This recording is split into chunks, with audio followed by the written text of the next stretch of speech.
નમસ્કાર દોસ્તો, હું છું ડૉક્ટર સૌમિલ માંડલિયા અને હું અમદાવાદ તથા ગાંધીનગર ખાતે મણકા અને સાંધાના એક્સપર્ટ તરીકે પ્રેક્ટિસ કરું છું.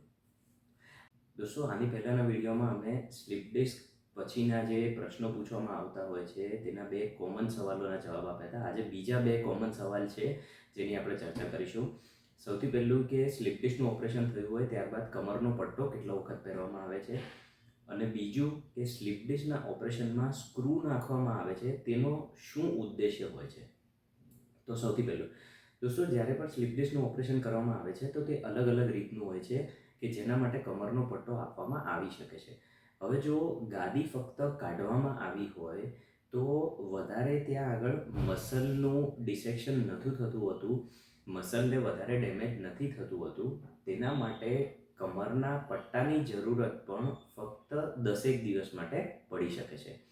જો સ્લીપ ડિસ્કનું ઓપરેશન કરવામાં તેની સાથે સાથે સ્ક્રૂ પણ નાખવામાં આવ્યા હોય તો આવા કેસીસમાં દર્દીને 6 અઠવાડિયા સુધી મતલબ કે 1.5 મહિના સુધી કમરનો પટ્ટો પહેરવાની જરૂરત પડી શકે છે.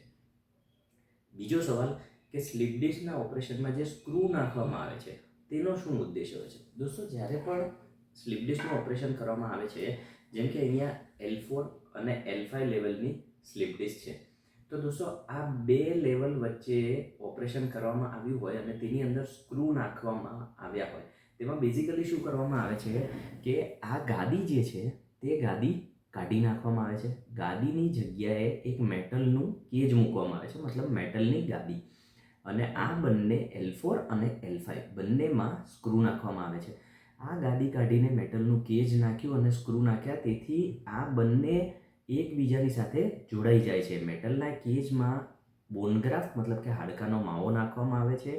L4 L5 બંને વચ્ચે હાડકું બની જાય છે અને આ બેઝિકલી 2 હાડકાં નથી રહેતા, તેની જગ્યાએ એક આખો બોન બ્લોક બની જાય છે. તમે એમ સમજો કે L4 L5 એક જ હાડકું બની જાય છે અને તેના કારણે દર્દીને કમરનો દુખાવો જતો રહે છે.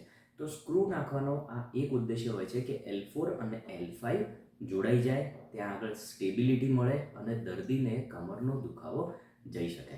તો દોસ્તો, આ 2 બહુ જ મહત્ત્વના સવાલ છે કે જે અમને દર્દીઓ ખાસ કરીને પૂછતા હોય છે. બીજા કોઈ પણ તમને સવાલ હોય કે મણકા કે સાંધાના રિલેટેડ તમારા કોઈ MRI રિપોર્ટ હોય તો તમે અમને નીચે આપેલા નંબર પર વોટ્સએપ કરી શકો છો કે પછી અપોઇન્ટમેન્ટ લઈને અમને બતાવવા માટે આવી શકો છો. અમે પ્રયત્ન કરીશું કે તમને વોટ્સએપ ઉપર પૂરો જવાબ આપવાની કોશિશ કરીએ. ધન્યવાદ.